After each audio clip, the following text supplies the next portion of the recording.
Negative పీపుల్ని ఎలా handle చేయాలి? డే 2. ఈరోజు మనం ఫీడ్బ్యాక్ గురించి తెలుసుకుందాం. ఇన్ జనరల్ ఫీడ్బ్యాక్ అనగానే మన బ్రెయిన్ ఎలా ఫిక్స్ అవుతుంది? వీళ్ళు ఖచ్చితంగా నాకు నెగెటివ్ ఫీడ్బ్యాకే ఇస్తారు అన్న థాట్ ప్రాసెస్లో ఉంటాం. నేను అలానే ఉండేదాన్ని ఇంతకుముందు. ఎవరైనా ఏమైనా చెప్పినా కూడా నాకు నచ్చినట్టు నేను చేసుకుంటున్నా కదా, మీ హెల్ప్ నేను అడగలేదు కదా అన్నట్టుగా నా బిహేవియర్ ఉండేది.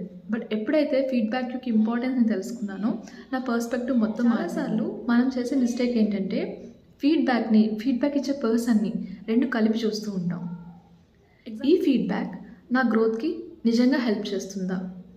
ఈ ఫీడ్బ్యాక్ నిజమేనా? ఇవి కొంచెం గమనించుకోండి.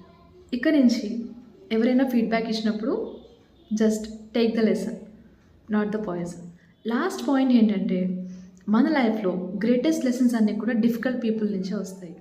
ఎవరినైతే మీరు అబ్బా నేను అసలు టాలరేట్ చేయలేను అనుకుంటారో వాళ్ళే మీకు బిగ్గెస్ట్ లెసన్స్ నేర్పిస్తారు. సో పర్సన్ని ఫీడ్బ్యాక్ని సెపరేట్గా చేసి చూడడం స్టార్ట్ చేయండి. Hope this helps you. Thank you.